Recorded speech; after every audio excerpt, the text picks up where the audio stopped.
Assalamualaikum warahmatullahi wabarakatuh. Hai teman-teman, saya Nadia dari Agroekoteknologi 2022J.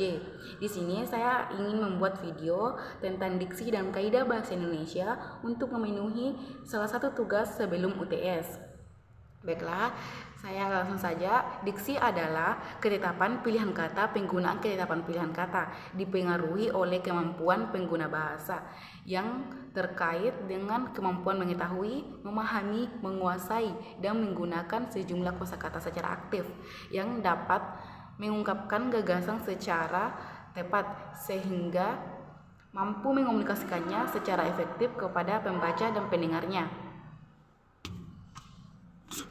Adapun fungsi diksi. Dalam karangan ilmiah, diksi dipakai untuk menyatakan sebuah konsep pembuktian, hasil pemeriksaan atau solusi dari suatu masalah. Berikutnya, pembagian makna. Pembagian makna dapat dikelompokkan dalam beberapa jenis. Yang pertama ada makna, denotasi, dan konotasi. Makna kata terbagi atas dua bagian, masing-masing makna denotasi dan makna konotasi. Makna denotasi adalah makna yang tidak mengalami perubahan apapun dan dari makna asalnya. Sedangkan makna konotasi adalah makna yang mengalami perubahan penambahan dari makna asalnya. Contohnya seperti makna konotasi itu seperti kepala besar dan makna konotasinya itu besar kepala. Makna kata umum dan makna kata khusus. Kata umum adalah kata yang ruang lingkupnya meliputi bagian-bagian dari kata lainnya. Sementara itu, kata khusus adalah kata yang cakupannya lebih sempit dan merupakan bagian atau anggota dari kata lainnya. Contohnya seperti kata khusus buah, kata umum buah, kata khususnya itu mangga, pepaya, apel, duku. Masuk sinonim. Sinonim adalah kata-kata yang sama atau hampir sama maknanya, tetapi bentuk katanya berbeda. Contohnya hewan sinonimnya binatang, pintar sinonimnya pandai, berita sinonimnya kabar. Berikutnya ada antonim. Antonim adalah kata-kata yang berbeda atau berlawanan maknanya. Contohnya siang sinonim antonim malam, tinggi antonimnya pendek, awal antonimnya akhir. Berikutnya homonim. Homonim adalah kata-kata yang bentuk dan cara pelafalannya sama tetapi memiliki makna yang berbeda. Contoh seperti genting bisa diartikan atau diamoniminkan gawat atau atap. Berikutnya ada homograf. Homograf adalah kata yang tulisannya sama tetapi pelafalan dan maknanya berbeda. Contoh itu berseri-seri. Homografnya itu gembira. Polisemi yang terakhir dari contoh makna. Polisemi adalah kata yang memiliki banyak makna. Contohnya itu jatuh sakit, Ari jatuh dari bangku, rupanya ia jatuh hati pada jejaka itu. Baiklah, kita masuk ke materi berikutnya. Setelah diksi itu ada kaidah bahasa Indonesia. Kaidah ejaan adalah keseluruhan peraturan tentang bagaimana menggunakan lambang-lambang bunyi bahasa dan bagaimana hubungan antara lambang-lambang tersebut atau pemisahan dan penggabungannya. Adapun beberapa hal dalam kaidah bahasa Indonesia yang dapat kita ketahui, yang perlu kita ketahui yaitu penulisan huruf. Pada bagian ini akan dideskripsikan kaidah-kaidah yang berlaku mengenai pemakaian huruf dalam bahasa Indonesia, yakni pemakaian huruf kapital dan huruf miring. Huruf kapital, istilah huruf kapital sering juga diganti dengan huruf besar. Huruf ini dipakai sebagai huruf pertama kata pada awal kalimat,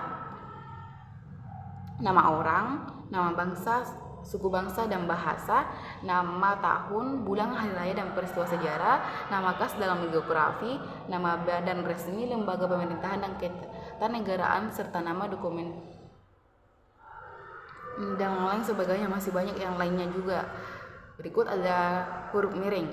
Huruf miring adalah huruf yang posisinya dimiringkan dalam cetakan. Huruf miring dipakai untuk menuliskan nama buku, majalah, dan surat kabar yang dikutip dalam karangan. Contohnya semisal dia mendengar berita itu dari Kompas. Kompas ini termasuk dari majalah, makanya dia dimiringkan. Adapun menegaskan atau mengkhususkan huruf bagian kata atau kelompok kata. Contohnya seluruh karyawan diwajibkan menghadiri acara tersebut. Yang dimiringkan itu diwajibkan karena dia termasuk kata dikhususkan. Berikutnya menuliskan kata atau ungkapan asing. Kata nama ilmiah kecuali yang telah disesuaikan ejaannya.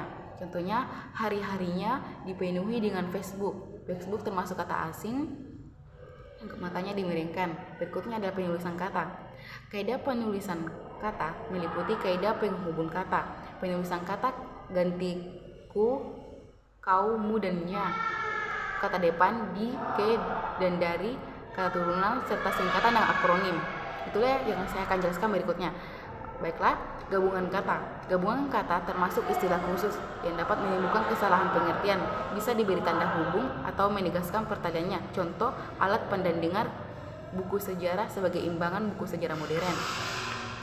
Berikutnya, kata gantiku, kaum, dan nya. Kata gantiku, kaum, dan nya ditulis serangkai dengan kata yang mengikutinya. Contohnya seperti, saya ambil dari kata gantiku. Ketidakjujurannya tidak aku sukai. Harusnya ketidakjujurannya tidak aku sukai. Kan berbeda. Berikutnya ada kata turunan. Jika bentuk dasar berupa gabungan kata dan sekaligus mendapat awalan dan akhiran, kata-kata itu ditulis serangkai. Contohnya seperti tidak, adil, ditambah ke dan an. Jika digabungkan akan menjadi ketidakadilan. Berikutnya terakhir, singkatan dan akronim. Singkatan nama orang, gelar, sapaan, jabatan, atau pangkat diikuti dengan tanda titik. Contohnya M.Amin yang harusnya dibaca Muhammad Amin. Ada juga titel-titel para S1, S2, S3, misal SPD, MPD, itu juga setelah ada kata SPD, titik, S, titik, PD, titik. Ada juga doktorandes, DRS, titik. Ada juga profesor, PROF, titik. Hanya huruf pertamanya saja yang huruf besar. Termasuk selanjutnya singkatan yang terdiri atas huruf awal. Kata ditulis dengan huruf kapital dan tidak diikuti dengan tanda titik. Semisal MPR, Majelis Permusyawaratan Rakyat, NKRI, Negara Kesatuan Republik Indonesia, dan lain-lain sebagainya sih. Berikutnya ada singkatan umum terdiri atas 3 huruf, lebih diikuti tanda titik. Misal DST dan seterusnya. Di sini tidak ada huruf besarnya, huruf kecil semua. Berikutnya ada DSB dan sebagainya, dan DKK dan kawan-kawan. Akronim.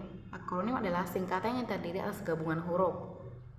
Huruf awal, gabungan suku kata atau gabungan huruf dan suku kata yang diperlukan sebagai kata seperti ABRI, PPKI, SIM. Akronim yang bukan nama diri atau lembaga ditulis sebagai berikut seperti pemilu, rapim. Huruf kecil semua. Baiklah, itulah tadi materi diksi dan kaidah bahasa Indonesia. Semoga bermanfaat. Kurang lebihnya mohon dimaafkan. Wabillahi taufiq wal hidayah. Wassalamualaikum warahmatullahi wabarakatuh.